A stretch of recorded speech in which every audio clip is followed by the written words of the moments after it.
Welcome today to our Primetime Family Reading information session for you all here. My name is Gigi Naglick. I'm the Director of Programs at NJCH. So happy to have you in the Zoom room with me today. And we're going to be talking a little bit about Primetime Family Reading, giving you some pretty basic information about the program and seeing if this might be a good fit for you. I have what I hope to be a very brief presentation that kind of goes over the basics of Primetime, both in terms of the national program and what we're doing here in New Jersey. And then I'm going to open it up to questions. So if you have questions about anything that I've said or about anything pertaining to your interest or your application particularly, please hold on to them till the end. And I promise I'll get back to you. If you're worried you're going to forget something, feel free to put the question in the chat. We'll go through those questions absolutely at the end. So welcome. So happy to have you here. Okay. Oop. There we go. So, Primetime Family Reading, not just a New Jersey thing. This is a national program. It's been around for more than 30 years. It started at the Louisiana Endowment for the Humanities, which is sort of our partner, our state level partner, just like we're the New Jersey's Humanities Council. The Louisiana Endowment for the Humanities is Louisiana's State Humanities Council. So it started at LEH and has since expanded all over the country. There have been primetime reading programs in most states in the United States at some point in time. Currently, I think there's about 15 or 20 states that are participating in programs. And we were enormously honored this year to receive the Library of Congress's 2025 Literacy Award, the American Prize, which is given to a US-based organization who's making a significant and measurable contribution to increasing literacy rates in the United States and/or increasing awareness of the importance of literacy. So it's an exciting moment for primetime reading. Grounding the work, creating the foundation for the work is this idea of creating a literate society where learning is valued. And that's where the vision and mission for primetime reading come into play. The goals of the program are pretty broad, actually. Obviously, a lot of the work is based around this idea of increasing literacy, exposure to humanities-based thinking and practices, but also engaging positively with literature for children. And this idea of family and community bonding being at least as important, and family and community bonding around literature being at least as important as reading and discussing literature by itself. And you'll see as we get to the format of a primetime program, how all of those goals are served by the format that we use. Oop, I think I missed a slide. Okay, it appears to have disappeared. That's fine. We talk a little bit about the methodology of reading children's books together, using humanities-based questions to discuss that, finding themes, and so on, which is sort of that foundation of the primetime program. And thankfully, anyone who participates in primetime does not have to do it alone. Really foundational, again, to the model that we're using is this idea of partnership. And I've talked a little bit about the national model. That's one of the really cool things about being part of primetime is you're not just, it's not just you in your own library. It's not even just you with the libraries that are participating here in New Jersey, but we become part of a national network as well. But most importantly, you have a partnership opportunity with the New Jersey Council for the Humanities. We're here for all of it. So in this program, there's basically like the responsibilities that we have on each side. The library's primary responsibility is the implementation of the program, right? You're assembling your team. There's a 5-member team. We'll go over that in a moment. You're recruiting families to participate in this. You're gathering your program materials. You're hosting the sessions, right? That's the most important part. And the sessions take place once a week on the same day, over 6 consecutive weeks. And at the end of this, you're going to sort of gather all of the information about what you did and provide a report to us at NJCH, and we'll give you the forms that you need to do that. On the other hand, NJCH has our own responsibilities to this. One of the big ones is providing access to that National Association of Affiliated Sites. The national team trains our PTR teams, our primetime reading teams. We participate in training with teams from across the country. We will work very closely with each library's team on the development and implementation. All of that work that you're doing, we're there to help you with it. And making sure that you're able to tailor the program to the specific needs of your site and your community. And then, of course, the pièce de résistance, we provide funding to help you cover the cost of this. It's a $6,500 award, and you get all that funding upfront to spend down on your program. I mentioned that we have team members. There are 2 teams that exist. I'll start with NJCH this time since that's my team. Your NJCH team is most of our staff, really. I am the primary person who ends up being your contact as the director of programs. I'm here to help you and be your first point of contact at NJCH. You'll also end up working closely with Joseph Zamowski, who's our engagement associate. Joseph does a lot of work for NJCH, but his big areas are fundraising and advocacy. So Joseph ends up working closely with our primetime teams if you've got people from government coming to visit and trying to get people in government coming to visit because they're often very, very interested in this program and committed to literacy. And also helping you to get additional funds or donations that you might need to make the program happen. In our experience, a lot of you have existing networks in your own areas that you're able to tap into, but Joseph, as your primary contact, and all of us at NJCH are happy to help with that as well.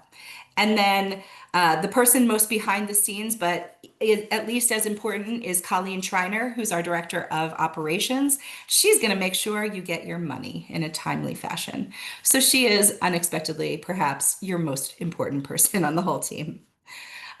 Just so you know, also, there is only one additional NJCH staff member who's not specifically mentioned here, and that's our executive director, Karin Berkowitz. She's overseeing all of this work.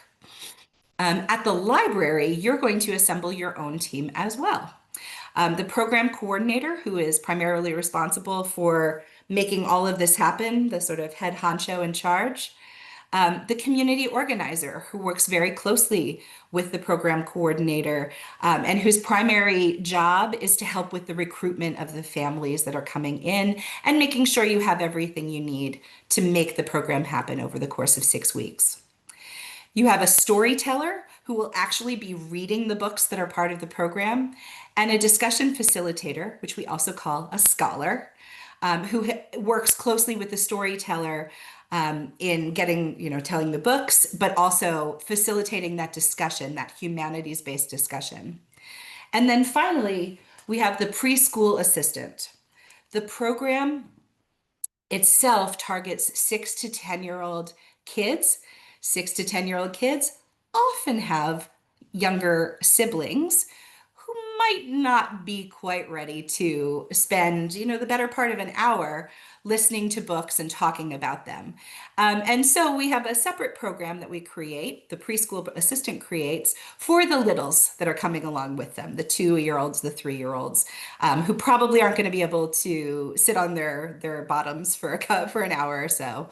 And participate in the programs. They have they find a themed book to read over there. They do activities together. They have lots of fun to make sure that the families that are the primary participants in prime time are able to focus and not get too distracted. That's the goal anyway.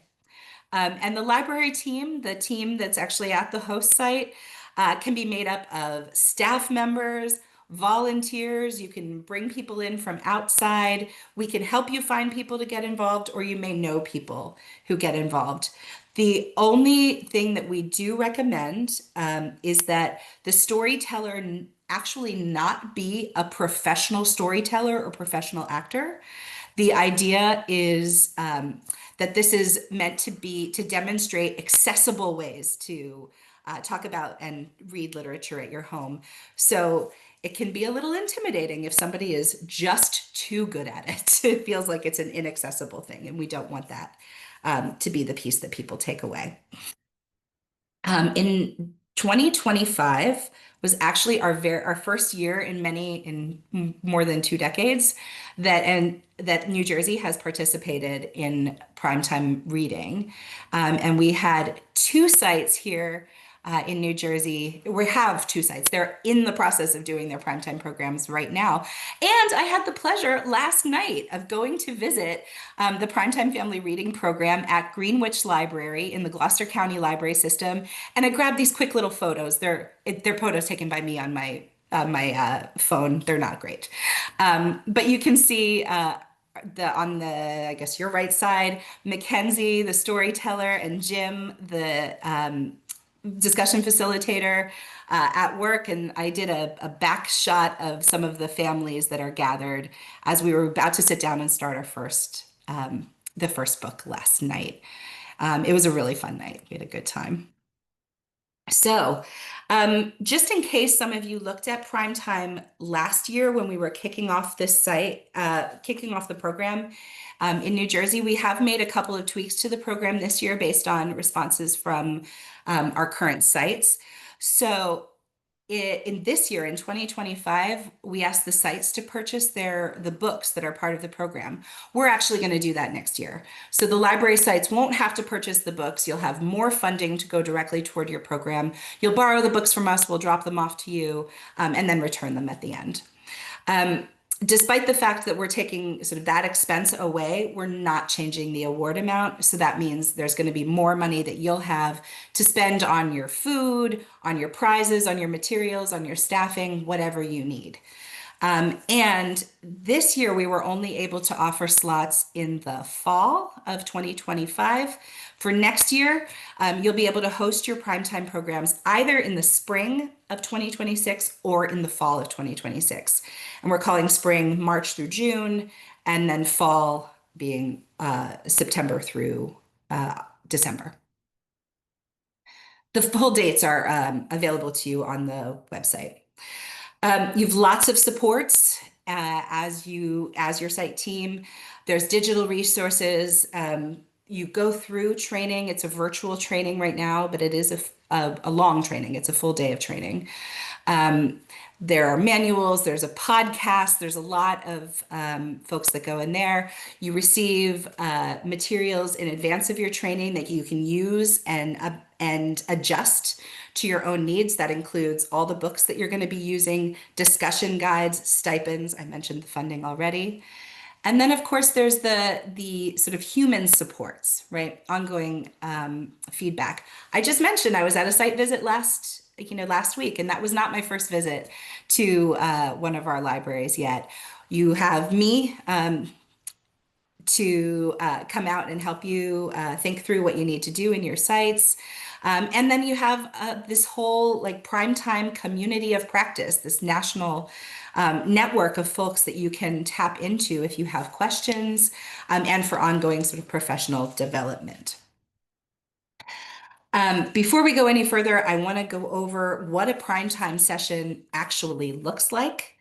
And Louisiana Endowment for the Humanities was kind enough to put together this little sort of schedule.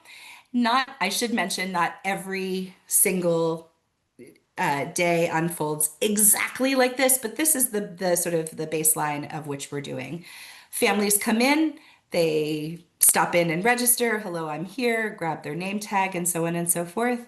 And the very first thing that happens is everybody involved, the primetime team and all of the families together, have a meal. One of the things that has been a key to the success of this program over the past 30 years has been that time where everybody gathers for a meal. It also means that even though you're having these programs during the week, families don't have to feel like they have to get home and rush and make dinner and then get out to the library in time to make their session. Nope, they can come here. They don't even have to cook, and it's totally free. And then there's usually some sort of orienting activity. It might be a book walk. It might be a quick hello. There's a number of things that you can do just to kind of get everybody into the space and in together. Then we get started with the introduction and what's called the library commercial. The commercial can be anything about anything that's happening at your library or in your community. Last night, they were really pitching their events that they have next week at the library for Halloween. Sometimes it's, did you know we have this resource available here? So it can be any sort of thing like that. And it's just a quick little commercial for services and resources that are available to community members. After that, this is where the group splits up. The preschool group is the group on the in the orange, right? They have their story, they do a little bit of discussion, they have time to do activities. Those are the preschoolers that are happening. In the meantime, in the main room, the 6 to 10-year-old kids and their grown-ups who are with them are going to be reading two stories. There's a first story, then a discussion of that book. There's a second story and a discussion of that book. And of course, the discussion, especially the second discussion, ends up talking about themes that might exist and how those two books come together. The session wraps up in the last few minutes with a little preview of the next week's books, and then fun opportunities for door prizes. Last night in Greenwich, they pulled out their the little thing that rotates so you can like pick multiple prizes, and each of the kids got to go up, spin the wheel, and get a prize while they were there. Sometimes door prizes are kind of big prizes that could include things like gift certificates for local grocery stores or restaurants. And sometimes they're just little things. Last night they were doing some of their smaller prizes. It was Halloween themed rubber duckies. It was pencils that change color. It was very fun. And again, that's really at the discretion of your own site. The series themselves are really important, and you actually will choose a series from a list that we have. They're featuring award-winning books representing a diversity of experiences. They're all selected by committee. The committees include librarians, they include scholars, and they include families that have been part of primetime reading in the past. And the goal really in all of the themed series is to bring books that are going to create these really exciting and joyful discussions. And with any luck, create a divergence of opinions where not everybody has the same ideas coming into these programs. We really want to model through this that people can disagree in harmonious and effective ways. Just to give a couple of examples of these programs, this is Primetime Nourish, which is actually the one that was selected this year by our two sites. The themes, as you can see, are all about food and sharing food.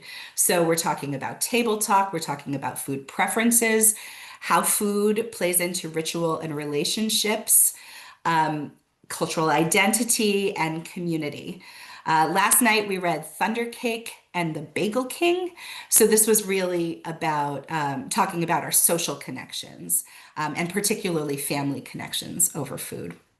Another good example of a theme, one of the options that you would have for 2026 is this is of, by, and for the people. This is around what it means to be an American, what is democracy and how does ours work?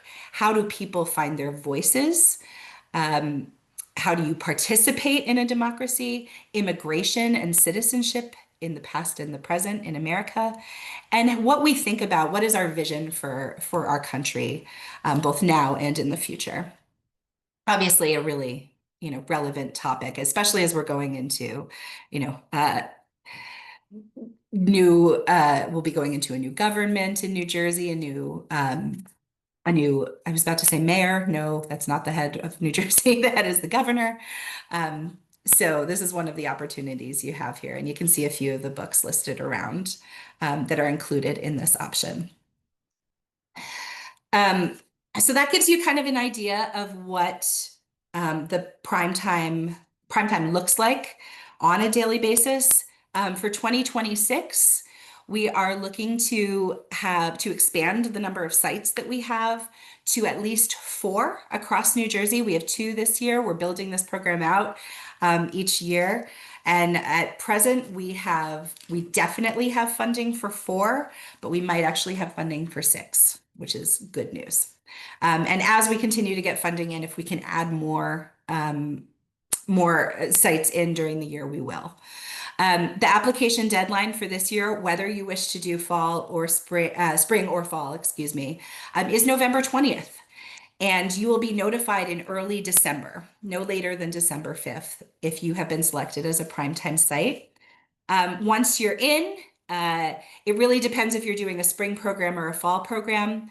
The first thing we do is you have a team orientation. Basically, that's a maybe 1 hour long, probably Zoom meeting with us at NJCH, just so we can get to actually meet each other and talk a little bit about what you're interested in, make your final selection of your which which series you're interested in doing, and make sure we've got a schedule together for implementation moving forward. The first thing you're going to do before you actually get started is your national training. If you are doing a spring program, national training dates have actually already been set. You would either be trained on January 17th or January 24th, and you pick the date that works for you. Ideally, your whole team would train on the same day, but if that's not possible, we of course can make it work.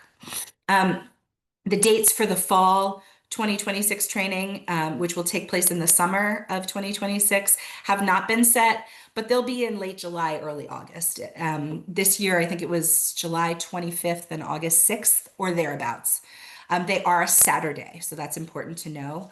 And they take place from the late morning. I think they started at 11 this year till about 3 or 3:30 p.m.